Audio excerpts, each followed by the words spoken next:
Update. Am I the a-hole for going to my ex-daughter-in-law's wedding? Original post. I, 56, have 2 children. Bob, 30 male, and Alice, 27 female. And this post is about Bob. He used to be married to my daughter-in-law Ruth, 28 female. That is, until 5 years ago, when Ruth discovered that Bob was cheating on her while she was pregnant with my granddaughter. I was really disappointed in my son. I taught him to be better than this. I am a single mom/widow. My husband died years ago, and I have remarried only after my kids were in their late teens. And I know for sure my late husband wouldn't approve of Bob's cheating. So, long story short, Bob, Ruth, and I had a fight. I told him I was very disappointed in him. How could he do this to his own wife? Bob yelled at me and said that I am his mother, not Ruth's, so I should be taking his side. I said no, I will not support his infidelity under any circumstances. My daughter also thinks that her brother is wrong, but she is neutral about it. Bob got mad and left the house, and I only saw him at the divorce hearings. I left him messages that if he wants to talk, I would be open to talk, but he didn't respond to any messages. Ruth was an orphan. She didn't have anyone else, so she saw me as her mother. So even after the divorce, she would visit me and bring me some gifts like flowers or cookies. I never stopped her. Ruth also never stopped calling me mom even after her divorce, and I love spending time with her and my granddaughter. About 3 years ago, I set up Ruth with my friend Patty's son John. Patty and I have been close friends since childhood. She knew Ruth really well and loved her too, and it was her idea to set her son up with my daughter-in-law. Ruth and John totally hit it off, and John also became a good father figure to her daughter. Recently, John and Ruth got married, and Ruth wanted me to be there to walk her down the aisle. She told me she walked down the aisle alone when she married my son, but now she wants me to walk her down. I was happy for it, so I said yes. The news soon reached my son, and he called me to again yell at me that what I am doing is wrong. I shouldn't be talking to Ruth because she and him are divorced. He forbade me to go. I told him he was being irrational, that even if he's divorced, that doesn't mean I have to cut off Ruth, then remind him that it was his poor choice that led him to this. I didn't listen to my son and went to the wedding anyways. My son got the news and was angry that he kept cursing me that I'm a deadbeat mom who left her own son for a cheap woman. He called me a hypocrite that I didn't go to his wedding when he married his mistress but was gallivanting at Ruth's wedding. My husband is with me, but he says my son has a point while my daughter says otherwise. Was I wrong to go at her wedding? Now for the top comments before reading the updates. Your son ruined your granddaughter's family because he wanted to sleep around. He no longer has any leg to stand on for anything. I'm really glad that you see the situation for what it is, and that you and Ruth have each other, not the a-hole. As a mother, it was a hard choice for me. I tried to be there for him, but his mistress was not a good person. She was a mutual friend of Ruth and my son. She knew that he was married, but still she pursued him. To me, that's not a quality woman. My soul couldn't just bring me to forget the fact that he was so cruel to Ruth when she was vulnerable. Not the a-hole. I can understand how not picking your child's side would make you feel like you did a wrong thing. Son sounds like a spoiled brat who's missing out on his child's life. Be there for your granddaughter and her mother. Also, put some distance between you and your son until he stops verbally mistreating you. You're doing the right thing. Your son doesn't want to feel like he's in the wrong and will not change till he can accept that truth about himself and want to change. Good luck, OP. A parent's job is to teach their kids the right thing. If I support his cheating, that would be enabling him, which I don't want to. For now, I am putting some distance. The last time I had any contact, I messaged him, "You should calm down first and then talk to me. I cannot have a conversation with you if you are acting like a child." You did right, but your son is too selfish to understand how failure he have been. That in fact married his mistress and continued insulting the mother of his child proves it. You have principles and values. Unfortunately, too many people decide to act like nothing happens. But you did not, and good for you. Remind him that his mistress with a ring or not will never be accepted, and you refuse to be there until he decides to wake up and be the man/father he is supposed to be. He only pays child support, and I have hardly seen him spending time with his daughter. I hear Ruth complain about him always making excuses, and he only got more involved when my granddaughter was becoming close to John. I love my son, but I just wish he would have some decency. Edit/update. My son has emailed me to meet him. I guess I will have to meet him now. Now for the full update. First of all, thank you for all your comments. Although I got some late comments calling me a bad mom and a failure, it was nice to see people supporting me. It gave me strength to know was not making a bad decision. So now on to the update. Mazan emailed me and said he wants to talk to me. I thought I should have a long conversation with him, so I agreed. But I made some ground rules. He is not allowed to criticize or call anyone any names like the last time and will be civil when I am talking. And he agreed. He came to my house yesterday at noon while my husband was off to work and my daughter was in her room. He sat down and there were moments of awkward silence. He asked me how I was and we had a small talk. I then asked him about his wife, and that's when he started to cry. Not ugly cry, just few tears, but I can tell he is not doing well. So I sat beside him and told him he can tell me. Then he tells me everything.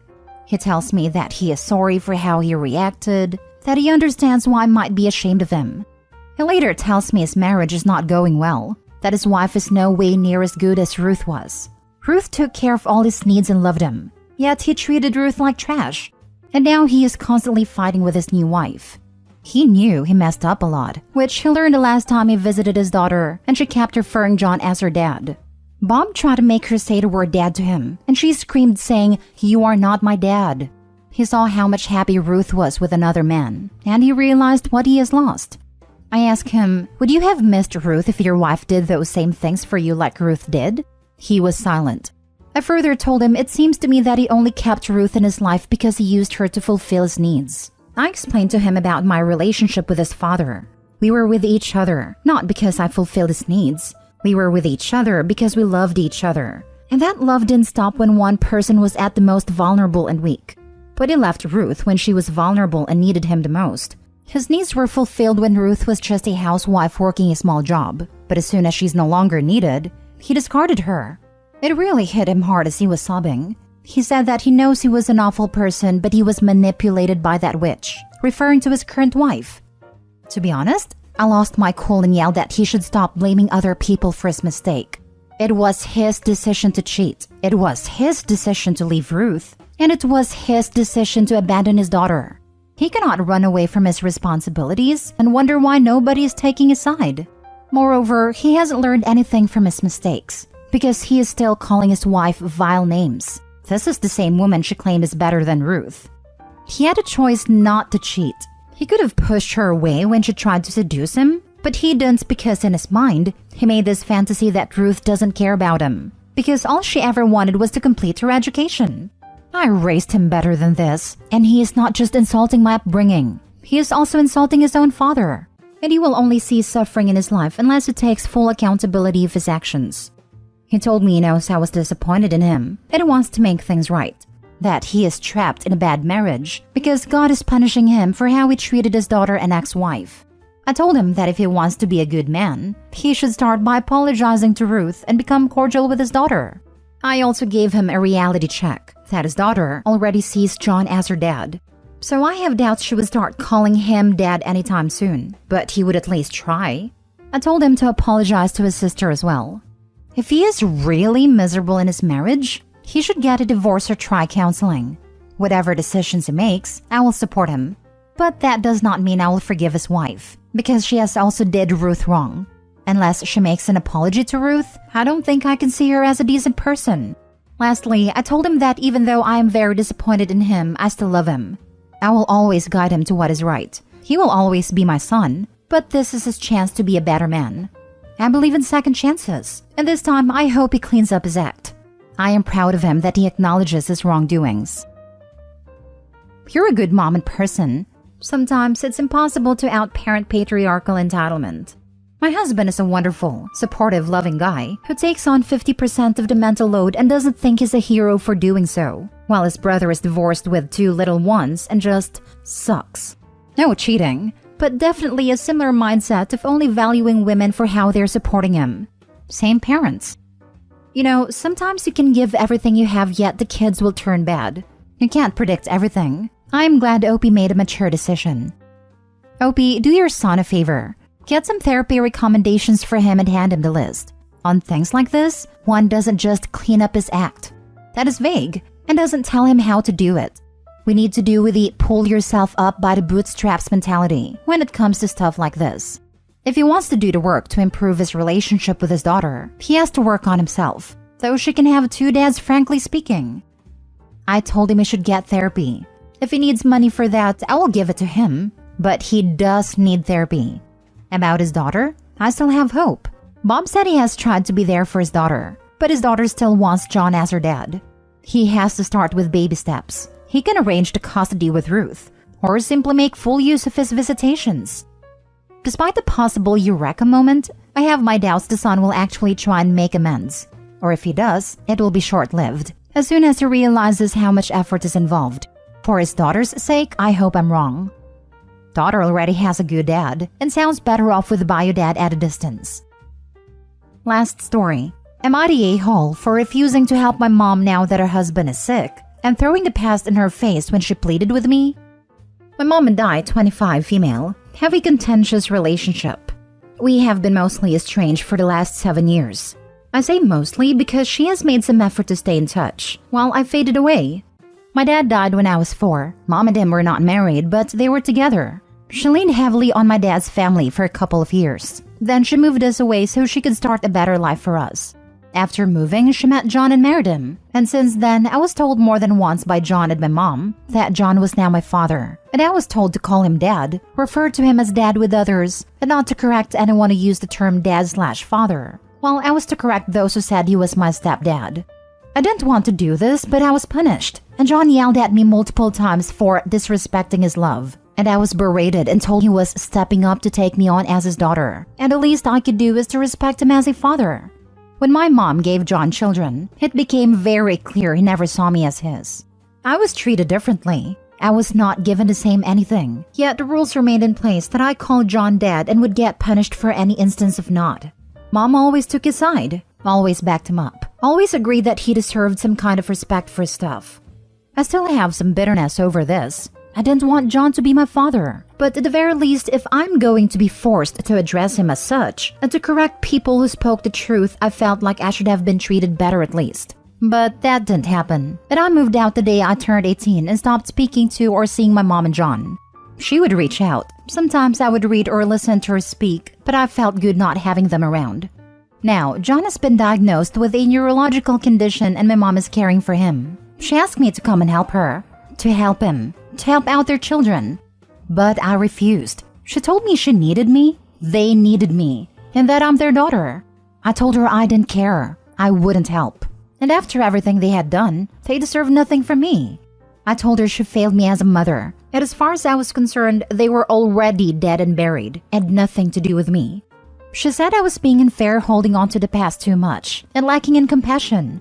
She tried to tell me to think of the good times. I told her she failed me. She forced me to say stuff I didn't want to say as a kid, in order to appease her husband who didn't treat me like his kid anyway.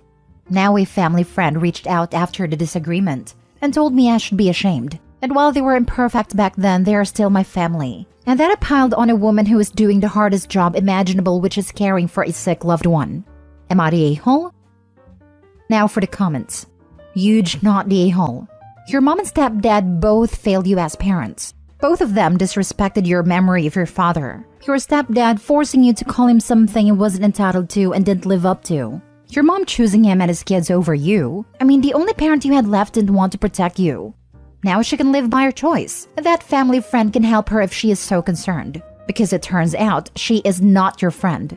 Children are dependent on the grown-ups. So when people don't support their kids when they need it, they can't expect to get support when they get older. I wish you a great life and future. Did you ever reach out to your real father's family? Yes, I have them in my life again. They were around as much as they could be when I was a kid, but it was very, very infrequent. The ex forgets. The tree remembers. Well, not entirely. The ex remembers that it lost some sharpness. Go get an apology from John. Then cut contact. Tell them you'll get back in 15 or so years. That's how long they made you wait. Tell your family friend they should be ashamed for not caring for an abused kid. And they can go help the abusers. And then to get lost. Not the a-hole. You have nothing to be ashamed of. Not the a-hole, and tell the family friend to help your mother if they are so concerned. And ask where they were during her mistreatment. Not the a-hole. People tend to get very selective in their memories of how things happened when it suits their needs. And do they need you or your money? For 7 years, he decided he was no longer your father, and your mother made only a token effort to remain in contact. Now there is a need on their part for help. They've decided you are part of their family? You feel that your mother failed you, and that he wanted a title of a father without reciprocating and giving you what you needed as a daughter. Feel free to walk away with a clear conscience. People tend to get very selective in their memories of how things happened when it suits their needs. Yes, 100%. A lot of folks seem to think that abusers commonly forget what they did, just because they say they can't remember specific memories when they're confronted with them. Even if they truly can't recall a particular instance, that doesn't mean they've just forgotten that they were horrible in general.